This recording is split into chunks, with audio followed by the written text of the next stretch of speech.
Salam sejahtera, Assalamualaikum warahmatullahi wabarakatuh. Salam akademisi. Perkenalkan, nama saya Vina Putri Fatandung. Saya merupakan dosen pada program studi Diploma 3 Keperawatan Sekolah Tinggi Ilmu Kesehatan Gunung Maria Pemohon.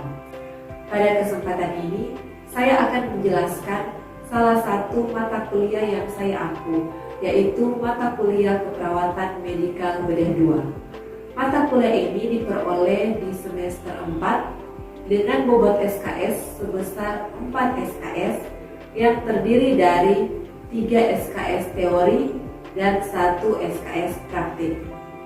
Selanjutnya, saya akan menjelaskan teknik pengajaran saya dengan metode DIA, yaitu Delivery, Interaction, dan Assessment.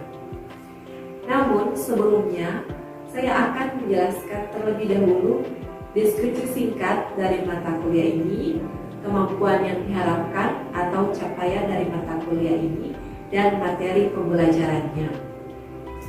Adapun deskripsi dari mata kuliah Keperawatan Medikal Bedah 2 ini, yaitu mata kuliah ini membahas tentang gangguan kebutuhan cairan akibat patologi sistem perkemihan dan metabolik endokrin, gangguan kebutuhan nutrisi akibat patologi sistem pencernaan dan metabolik endokrin, serta gangguan kebutuhan eliminasi akibat patologi sistem pencernaan dan persarafan.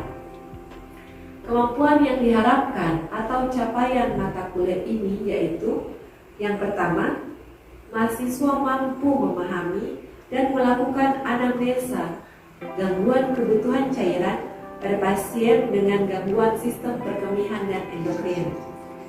Yang kedua, mahasiswa mampu mengetahui persiapan pasien dengan BNO atau IVP dan USG ginjal.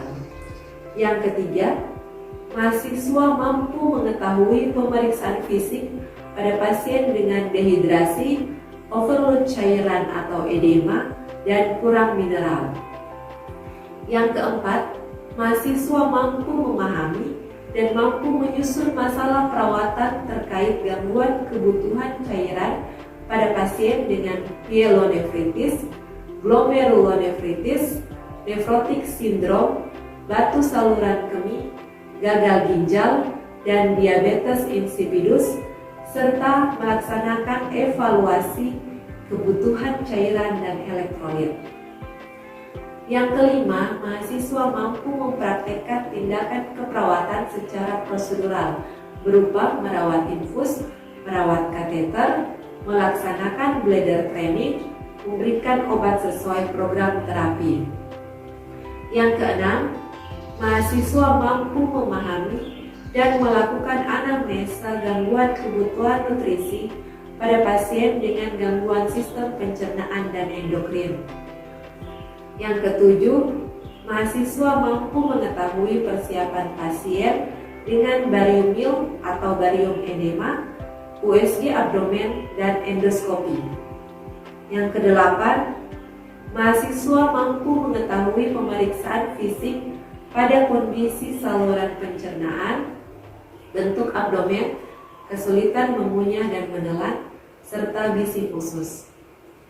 Yang kesembilan, mahasiswa mampu memahami dan mampu menyusun masalah perawatan terkait gangguan kebutuhan nutrisi pada pasien dengan ulcus pepticum, gastroenteritis, typhus abdominalis, kolitis, hemoroid, hepatitis, obstruksi intestinal, dan diabetes mellitus. Yang ke-10, mahasiswa mampu mempraktekkan tindakan keperawatan secara prosedural, yaitu merawat NGT, memberi makanan melalui NGT, dan memberikan obat sesuai program terapi. Yang ke-11, mahasiswa mampu memahami dan melakukan anamnesa gangguan kebutuhan eliminasi pada pasien dengan gangguan sistem pencernaan dan persarafan. Yang ke-12, mahasiswa mampu memahami dan mampu menyusun masalah perawatan pada pasien dengan konstipasi, inkontinensia urin dan alfi, serta mampu melaksanakan evaluasi kebutuhan eliminasi. Dan yang terakhir, mahasiswa mampu mempraktekkan tindakan keperawatan secara prosedural, yaitu melakukan manual fekal, merawat kolostomi, dan memberikan obat sesuai program terapi. Adapun materi pembelajaran pada mata kuliah KMB 2 ini yaitu yang pertama, anamnesa gangguan sistem perkemihan dan endokrin. Yang kedua, persiapan pasien dengan BNO atau IVP dan USG ginjal. Yang ketiga, pemeriksaan fisik pada pasien dengan dehidrasi, overload cairan atau edema, dan kurang mineral.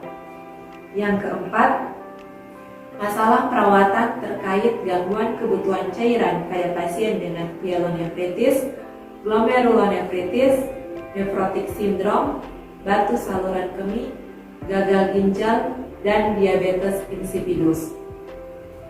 Yang kelima, pemberian obat-obatan terkait gangguan kebutuhan cairan akibat patologis sistem perkemihan dan endokrin. Yang keenam, gangguan kebutuhan nutrisi akibat patologis sistem pencernaan dan endokrin berupa anamnesa gangguan sistem pencernaan dan endokrin. Yang ketujuh, persiapan pasien dengan barium mil atau barium enema, USG abdomen, dan endoskopi. Yang kedelapan, pemeriksaan fisik pada kondisi saluran pencernaan, bentuk abdomen, kesulitan mengunyah dan menelan, serta pemeriksaan gizi khusus. Yang kesembilan, masalah perawatan terkait gangguan kebutuhan nutrisi pada pasien dengan ulcus pepticum, gastroenteritis, typhus abdominalis, kolitis dan hemoroid, hepatitis, obstruksi intestinal, dan diabetes mellitus. Yang kesepuluh, pemberian obat-obatan terkait gangguan kebutuhan cairan nutrisi akibat patologi sistem pencernaan dan metabolik endokrin. Yang ke-11, gangguan kebutuhan eliminasi akibat patologis sistem pencernaan dan persarafan berupa anamnesa gangguan sistem pencernaan dan persarafan. Yang ke-12, gangguan kebutuhan eliminasi akibat patologi sistem pencernaan dan persarafan berupa masalah keperawatan pada pasien dengan konstipasi dan inkontinensia urin atau ALFI. Dan yang terakhir yaitu pemberian obat sesuai program terapi terkait gangguan kebutuhan eliminasi akibat patologi sistem pencernaan dan persarafan. Selanjutnya saya akan menjelaskan tentang teknik DIA. Yang pertama yaitu delivery. Bagaimana saya menyampaikan perkuliahan saya kepada mahasiswa. Ada dua cara yang saya gunakan, yaitu menggunakan textbook dan case study. Teknik yang kedua yaitu interaction. Bagaimana saya berinteraksi dengan mahasiswa. Pada saat di dalam kelas, saya selalu memotivasi mahasiswa untuk berpartisipasi aktif dengan mengajukan pertanyaan kepada saya apabila masih ada hal-hal yang masih kurang mereka pahami ataupun dalam hal mengemukakan pendapat mereka. Sedangkan untuk interaksi di luar kelas, saya menggunakan WhatsApp group sebagai sarana untuk berdiskusi. Saya juga menggunakan Learning Management System yaitu e-kampus untuk berdiskusi secara online dengan para mahasiswa tentang materi-materi pembelajaran atau materi perkuliahan yang telah saya berikan kepada mereka. Dan yang ketiga yaitu metode asesmen. Metode asesmen ini merupakan metode bagaimana saya menilai mahasiswa. Pada pertemuan pertama, saya menjelaskan tentang kontrak perkuliahan kepada mahasiswa. Di dalam kontrak perkuliahan tersebut, saya menjelaskan tentang teknik penilaian dalam mata kuliah ini, yaitu bagaimana cara saya menilai dan bagaimana cara saya memberi bobot penilaian saya terhadap mahasiswa.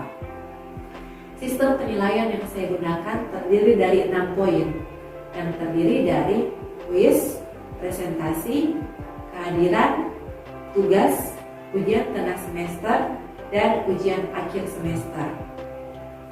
Kemudian hasil penilaian akhir dari setiap mahasiswa saya umumkan secara transparan melalui WhatsApp group, sehingga seluruh mahasiswa dapat melihat nilai akhir yang mereka dapatkan. Apabila ada mahasiswa yang memiliki nilai yang masih kurang, maka mahasiswa tersebut akan diberikan kesempatan untuk melakukan remedial sesuai dengan jadwal dari bidang akademik. Selanjutnya, untuk sistem pembelajaran yang saya gunakan saat ini yaitu blended learning, di mana saya menggunakan sistem tatap muka secara langsung dan secara online menggunakan Zoom Meeting.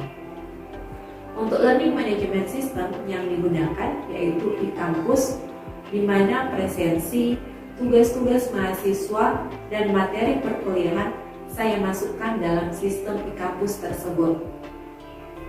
Untuk metode pembelajaran yang saya gunakan dalam mata kuliah keperawatan medikal bedah 2 ini terdiri dari ceramah, small group discussion, case study, demonstrasi, dan simulasi untuk praktik di laboratorium keperawatan, serta saya juga berikan kesempatan kepada mahasiswa untuk belajar mandiri di luar kelas. Berikut ini akan saya tampilkan video proses perkuliahan untuk mata kuliah keperawatan medikal bedah 2. Oke, baik, selamat pagi semua. Pada saat ini kita masuk ke pertemuan yang ke-6 untuk mata kuliah keperawatan medikal bedah 2. Jadi yang pertama kita masuk ke review anatomi dan fisiologi sistem metabolik endokrin. Sebelumnya, sangat penting untuk kalian pelajari tentang anatomi fisiologi terlebih dahulu. Karena dengan mengenal anatomi dan fisiologi atau fungsi dari sistem endokrin itu, kita dapat mendeteksi nantinya organ mana yang normal dan tidak normal, sehingga kita dapat memberikan intervensi yang tepat. Sebelum lanjut, sistem endokrin ini merupakan gabungan dari beberapa kelenjar endokrin ya. Jadi sistem endokrin itu merupakan gabungan dari beberapa kelenjar endokrin. Sedangkan kelenjar endokrin itu sendiri menghasilkan hormon-hormon yang sebentar akan kita bahas. Jadi mengapa penting saya mereview kembali anatomi dan fisiologi sistem endokrin kepada kalian semua untuk merefresh kembali ingatan kalian terkait materi-materi yang sebenarnya sudah pernah kalian dapatkan kali lalu. Jadi ini merupakan gambar dari sistem endokrin. Jadi sistem endokrin itu terdiri dari beberapa kelenjar. Yang pertama mulai dari atas, dari otak, yaitu pituitary gland atau kelenjar hipofisis. Kemudian turun ke bawah ke bagian leher, terdapat 2 kelenjar, yaitu kelenjar tiroid dan paratiroid. Kemudian di bagian ginjal, terlebih khusus di bagian atas ginjal itu ada kelenjar adrenal, kemudian pankreas, dan yang terakhir adalah kelenjar gonad atau kelenjar reproduksi yang terdiri dari testis dan ovarium. Kita masuk ke kelenjar hipofisis atau pituitary. Nah, kelenjar ini terletak di bawah hipotalamus. Dia terletak di dalam otak, tepatnya di bawah hipotalamus ini. Yang ada tertulis pituitary gland, itu adalah kelenjar pituitary atau kelenjar hipofisis. Kemudian kelenjar ini disebut sebagai kelenjar master. Ada yang tahu kira-kira mengapa sampai kelenjar hipofisis ini disebut sebagai kelenjar master? Kalau kalian masih mengingat, pelajaran-pelajaran yang sudah pernah dijelaskan kali lalu, mengapa kira-kira kelenjar ini disebut sebagai kelenjar master? Karena hormonnya mengatur banyak fungsi tubuh. Ya, betul sekali. Jadi dia disebut sebagai kelenjar master karena kelenjar hipofisis ini mengatur hampir semua fungsi tubuh kita. Sebentar ada penjelasannya. Kemudian kelenjar ini terbagi dua ya, ada hipofisis bagian anterior dan hipofisis bagian posterior. Kalau anterior artinya apa? Anterior depan, Ibu. Kalau posterior? Belakang, Ibu. Oke, berarti ini kalau kelenjar hipofisis atau pituitari anterior berarti kelenjar hipofisis yang terdapat di bagian depan. Ini ada gambarnya ya. Kemudian kalau posterior berarti yang di bagian belakang. Sebelum kita lanjut ke jenis-jenis hormon yang dihasilkan oleh kelenjar hipofisis, Ibu mau tanya lagi ya. Kira-kira ada yang masih ingat hormon apa yang dihasilkan oleh hipofisis anterior? Ada beberapa tapi yang kalian ingat saja, yang kalian sebutkan. Ada hormon growth hormone dan prolaktin. Ya, betul sekali. Kalau growth hormone, ada yang masih ingat itu mengatur tentang apa?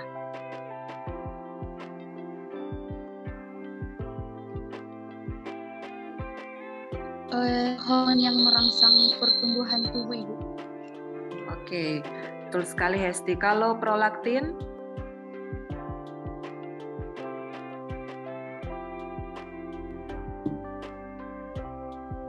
Hormon yang merangsang untuk produksi ASI, Ibu. Oke, tepat. Jadi ini ada penjelasannya ya. Jadi hipofisis anterior itu memiliki beberapa jenis sel endokrin dan ada 6 hormon utama yang dikeluarkan. Di antaranya 2 yang sudah kalian jelaskan tadi, yaitu growth hormone yang menstimulasi pertumbuhan tubuh dengan memberi sinyal pada sel untuk meningkatkan produksi protein dan menstimulasi lempeng epifisial tulang panjang. Ada orang yang lahir dengan kelainan di mana orang tersebut agak pendek postur tubuhnya. Ya, itu ada masalah pada growth hormone. Bukan berarti yang kalian yang pendek-pendek ini bermasalah, bukan seperti itu. Ada yang kelainan seperti sedikit kerdil ya dibandingkan yang lainnya. Seperti kalau masih ingat di film Tuyul dan Mbak Yul yang kecil-kecil itu mereka mengalami masalah pada growth hormone mereka. Karena growth hormone ini yang menstimulasi pertumbuhan tubuh. Kemudian prolaktin, hormon juga yang diproduksi oleh hipofisis anterior. Jadi prolaktin ini yang menstimulasi produksi ASI pada ibu-ibu yang menyusui. Kemudian ada juga TSH atau thyroid stimulating hormone yang menstimulasi sintesis dan pelepasan hormon tiroid dari kelenjar tiroid. Selanjutnya ada juga ACTH atau adrenocorticotropic hormone. Ini menstimulasi pelepasan hormon khususnya glukokortikoid dari korteks adrenal. Nah, kembali lagi, makanya tadi disebut kelenjar master karena dia mempengaruhi beberapa kelenjar selain kelenjar hipofisis itu sendiri. Misalnya di adrenal, kelenjar hipofisis ini mempengaruhi sehingga menstimulasi pelepasan hormon khususnya glukokortikoid dari korteks adrenal. Dia juga mempengaruhi sel gonadotropik atau sel reproduksi ya untuk mengeluarkan hormon gonadotropin dan juga merangsang hormon folikel atau follicle stimulating hormone dan hormon luteal. Hormon-hormon ini adalah hormon yang menstimulasi ovarium dan testis. Jadi hipofisis anterior ini dia merangsang mulai dari kelenjar tiroid, kemudian dia juga mempengaruhi kelenjar adrenal, sampai ke kelenjar gonad atau kelenjar yang ada kaitannya dengan reproduksi. Selanjutnya, hipofisis posterior atau kelenjar hipofisis bagian belakang. Sebelum lanjut untuk hormon-hormonnya, Ibu mau tanya lagi, hormon apa yang dikeluarkan oleh kelenjar hipofisis posterior? Ada yang masih ingat? Ibu, ada hormon oksitosin dan antidiuretik. Ya, betul sekali Aldo. Jadi ada beberapa hormon, tapi di antaranya yang Aldo sudah sebutkan tadi, hormon oksitosin dan antidiuretik. Kedua hormon ini sebenarnya tidak sering kalian dengar ya, familiar, karena ada beberapa obat-obatan yang namanya golongannya mirip dengan hormon ini. Nah, kalau oksitosin, kira-kira ada yang masih ingat apa fungsi dari hormon oksitosin ini? Merangsang kontraksi uterus, Ibu. Oke, betul. Jadi hormon oksitosin merupakan hormon yang merangsang kontraksi uterus agar uterus kita berkontraksi terlebih pada saat akan melahirkan. Jadi biasanya ibu-ibu yang akan melahirkan itu merasakan nyeri yang disebut his, itu berarti terjadi kontraksi pada uterus sehingga nanti bisa membuka jalan lahir untuk bayi dapat keluar, janin dapat keluar ya. Jadi hormon oksitosin ini yang berperan pada saat itu untuk merangsang kontraksi uterus. Makanya apabila seorang ibu tidak merasakan nyeri padahal waktu persalinannya itu sudah dekat, biasanya diberikan drips oksi, istilahnya drips oksi. Pernah kalian dengar toh? Jadi drips oksi itu merupakan hormon oksitosin yang ditambahkan dan dimasukkan ke dalam tubuh dengan catatan agar kontraksi uterus ibu bisa berkontraksi sehingga bisa membuka jalan lahir untuk janin bisa keluar. Kemudian untuk hormon antidiuretik, kira-kira apa fungsi dari hormon antidiuretik? Dari asal katanya ya, antidiuretik. Berarti maksudnya atau fungsinya apa? Untuk menurunkan produksi urin, Ibu. Ya, betul. Jadi hormon antidiuretik ini dia berfungsi untuk menurunkan produksi urin pada seseorang. Jadi ini penjelasannya, ada beberapa hormon yang dikeluarkan oleh kelenjar hipofisis posterior. Dua di antaranya sudah kalian sebutkan tadi, yaitu antidiuretik dan oksitosin. Kemudian ada juga vasopresin atau antidiuretik hormon yang tadi sudah kalian jelaskan juga. Jadi dia berfungsi untuk menurunkan produksi urin dengan menyebabkan tubulus ginjal itu mereabsorpsi air dari urin dan mengembalikannya ke sirkulasi darah sehingga produksi urin dari seseorang itu menurun. Lanjut ke kelenjar tiroid. Kelenjar tiroid itu kelenjar yang terletak di leher ya, di bagian leher.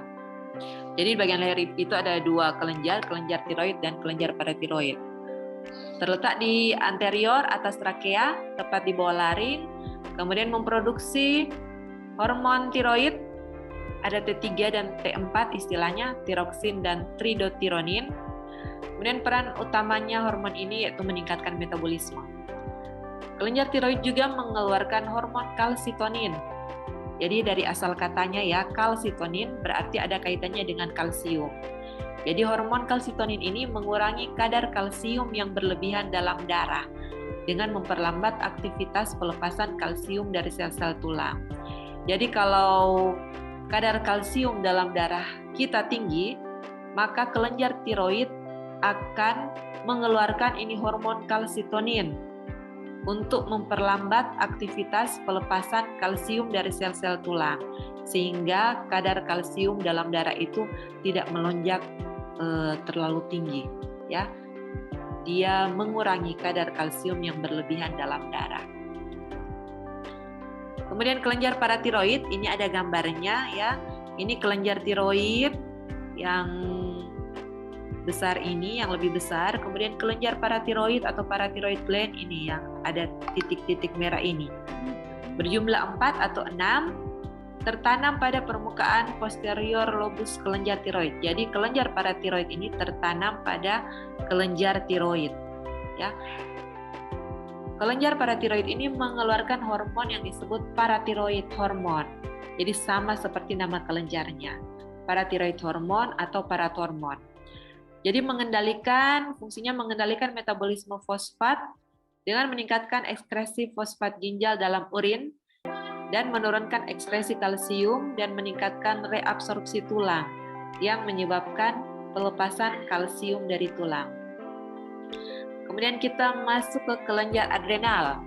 Kelenjar adrenal ini yang tadi sudah Ibu sebutkan terletak di bagian atas dari ginjal. Ada 2, kelenjar adrenal kiri dan kanan, menghasilkan hormon epinefrin dan norepinefrin atau adrenalin dan noradrenalin. Jadi hormon epinefrin ini meningkatkan laju dan kekuatan kontraksi jantung, konstriksi pembuluh darah pada kulit, membran mukosa dan ginjal, dan mendilatasi pembuluh darah pada otot rangka, arteri koroner, dan arteri pulmonalis. Jadi kalau hormon adrenalin atau hormon epinefrin ini akan dihasilkan oleh tubuh kita secara alami saat tubuh kita sedang berada dalam keadaan stres atau dalam situasi yang berbahaya. Makanya biasa ada istilah yang mungkin sering kalian dengar, adrenalin meningkat. Ya, jadi pada saat kita stres atau situasi kita dalam keadaan bahaya, tubuh akan melepaskan hormon ini, hormon adrenalin. Jadi misalnya kalau pada saat kalian stres atau tegang, misalnya untuk menghadapi ujian, pasti tangan kalian akan terasa dingin atau terasa deg-degan karena epinefrin ini fungsinya meningkatkan laju dan kekuatan kontraksi jantung sehingga menyebabkan kalian deg-degan. Kalau tegang atau gugup biasanya deg-degan toh. Kemudian juga menyebabkan konstriksi pembuluh darah pada kulit, jadi penyempitan pembuluh darah pada ujung-ujung kulit, sehingga aliran darah kurang ke permukaan kulit menyebabkan tangan kita ini teraba dingin, ujung-ujung jari biasanya terasa dingin. Kalau kalian gugup, biasanya tangan kalian terasa dingin kan? Jadi itu karena hormon adrenalin sudah keluar di tubuh kita.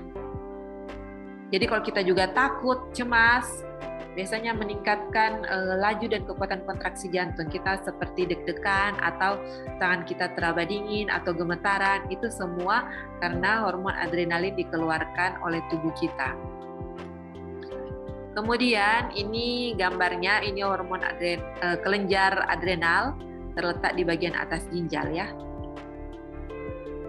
Selain itu, kelenjar adrenal juga mengeluarkan hormon norepinefrin yang berfungsi hampir sama dengan epinefrin, meningkatkan frekuensi denyut jantung, meningkatkan kekuatan kontraksi jantung, dan menyebabkan vasokonstriksi pembuluh darah ke seluruh tubuh. Kemudian yang selanjutnya yaitu pankreas. Jadi pankreas ini terletak di belakang lambung, ini yang stomates itu lambung. Terletak di belakang lambung di antara limfa dan duodenum. Jadi ini adalah limfa ya. Ini duodenum, Ini duodenum. Kemudian sel-sel endokrin dari pankreas ini menghasilkan hormon-hormon. Kita bisa lihat. Jadi ini menghasilkan hormon insulin dan glukagon. Hormon insulin akan sering kalian dengar nanti pada pasien dengan diabetes mellitus. Kemudian di sini ada juga pancreatic islet yang di dalamnya terdiri dari sel alfa, sel beta, sel eksokrin. Kalau sel beta itu yang memproduksi hormon insulin. Jadi nantinya kalau ada gangguan atau kerusakan pada sel beta pankreas, itu ada kaitannya dengan penyakit diabetes mellitus. Ya. Ini sel alfa, dia menghasilkan glukagon. Glukagon ini fungsinya meningkatkan kenaikan kadar glukosa dalam darah. Kalau sel beta menghasilkan insulin, kebalikan dari glukagon. Jadi kalau glukagon itu meningkatkan kadar glukosa dalam darah, sedangkan insulin menurunkan kadar glukosa dalam darah dengan cara memasukkan glukosa ke dalam sel sehingga kita memiliki energi, ya, karena glukosa itu akan masuk ke dalam sel dan kita akan merasa memiliki lebih banyak energi dibandingkan dengan apabila glukosa itu menumpuk di dalam darah. Makanya pada pasien yang diabetes, glukosanya tidak masuk ke dalam sel, melainkan menumpuk atau meningkat dalam darah sehingga terjadi hiperglikemia atau kadar glukosa dalam darah meningkat, sehingga pada pasien diabetes sering merasa lelah, merasa cepat lelah dan lemah karena tidak adanya glukosa yang masuk ke dalam sel. Jadi kerja glukagon dan insulin saling berlawanan, ya. Glukagon yang meningkatkan glukosa dalam darah, sedangkan insulin yang menurunkan kadar glukosa dalam darah. Yang terakhir yaitu kelenjar gonad, fungsinya menghasilkan hormon seks. Pada pria yaitu testis dan ovarium pada wanita. Kalau testis menghasilkan testosteron yang memberikan karakter khusus pada pria, misalnya jenggot, otot lebih kuat dibandingkan wanita, dan lainnya. Testosteron ini disekresikan dalam jumlah besar pada pria dan jumlah kecil pada wanita. Kemudian pada wanita terdapat ovarium yang mensekresikan hormon estrogen dan progesteron. Hormon-hormon ini dihasilkan hanya pada wanita dan hormon ini berfungsi untuk mengatur siklus reproduksi pada wanita. Jadi ini ada gambarnya. Ini testis pada pria ada 2, kemudian ovarium pada wanita. Ini ada 2 juga, ya. Nah, selanjutnya kita masuk ke anamnesa masalah endokrin terkait nutrisi. Jadi anamnesa berarti kita mengkaji lebih dalam, kita bertanya, melakukan wawancara kepada pasien yang memiliki masalah pada sistem endokrin yang ada kaitannya dengan nutrisi. Jadi yang pertama kita tanyakan kepada pasien apa yang pasien makan dalam 24 jam terakhir, berapa banyak makanan yang dia makan, dan cairan apa yang pasien minum, jenisnya, dan berapa banyak jumlahnya. Ini kita tanyakan. Kemudian kita tanyakan juga apakah pasien mengkonsumsi suplemen makanan, jamu atau vitamin. Karena misalnya pada pasien dengan diabetes mellitus, pasien sering makan, pasien banyak-banyak makan. Jadi kita tanyakan apakah pasien mengkonsumsi suplemen karena ada suplemen makanan tertentu yang bisa meningkatkan nafsu makan. Itu kita tanyakan. Kemudian kita tanyakan juga apakah pasien merasakan ada perubahan pada rasa lapar dan rasa haus. Misalnya pasien sering-sering lapar sehingga pasien sering-sering makan, ataupun pasien sering merasa haus sehingga sedikit-sedikit pasien minum. Ya, itu kita tanyakan. Ini ada kaitannya dengan penyakit diabetes mellitus. Begitu juga apakah terjadi perubahan berat badan pada pasien secara drastis? Jika pasien mengatakan ada atau ya, berapa kilo penurunannya, dan sudah berapa lama, sudah berapa bulan terjadi, apakah tiba-tiba atau dalam 1 bulan terakhir ini terjadi penurunan berat badan sebanyak 5 kilo. Itu kita tanyakan kepada pasien, ya. Kemudian kita tanyakan juga apakah ada masalah dalam perubahan pada tingkat energi pasien. Apakah pasien sering merasa lelah atau merasa capek, cuma bekerja sedikit saja pasien sudah merasakan kelelahan yang sangat. Itu kita tanyakan karena ada kaitannya dengan sistem endokrin seperti yang sudah dijelaskan sebelumnya di anatomi fisiologi. Terus apakah Anda merasakan ada kesulitan menelan? Biasanya kalau pada pasien dengan pembesaran kelenjar tiroid, biasanya pasien bisa merasakan kesulitan dalam menelan, seperti ada yang mengganjal, ya. Karena pembesaran kelenjar tiroid bisa membesar keluar, yang bisa kita lihat lehernya itu membesar, bisa juga membesar ke dalam. Jadi kalau kelenjar tiroidnya mengalami pembesaran tapi di bagian dalam tidak bisa kita lihat, jadi hanya pasien yang bisa merasakan. Pasien merasakan seperti ada masalah pada saat dia menelan, ya. Itu kita tanyakan. Kemudian kita tanyakan juga apakah pasien merasa bahwa selera makannya meningkat, jadi pasien banyak-banyak makan, padahal berat badannya itu turun. Itu kita tanyakan, karena semua itu ada kaitannya dengan masalah endokrin, khususnya penyakit diabetes mellitus. Karena di penyakit diabetes mellitus ada 3 gejala khas, ya, ada poliuri, polidipsi, dan polifagi. Nah, ini semua ada kaitannya dengan hal-hal yang akan kita tanyakan pada pasien dengan diabetes mellitus. Jadi ini semua pertanyaan-pertanyaan yang bisa kita tanyakan pada pasien yang ada kaitannya dengan nutrisi pasien, khususnya pada masalah endokrin. Oke, terima kasih. Sekian perkuliahan hari ini. Apabila ada pertanyaan, disilahkan. Kalau misalnya ada yang masih kurang kalian pahami, disilahkan untuk bertanya. Ada Ibu, pada penjelasan Ibu tadi kan telah dijelaskan tentang polifagi pada pasien diabetes mellitus. Yang menjadi pertanyaan, kenapa bisa terjadi polifagi pada pasien dengan diabetes mellitus? Oke, terima kasih Swita.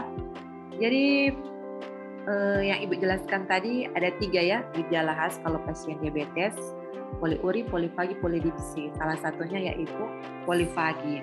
Jadi polifagi ini terjadi karena berkurangnya kemampuan insulin dalam mengelola atau mengontrol kadar gula dalam darah.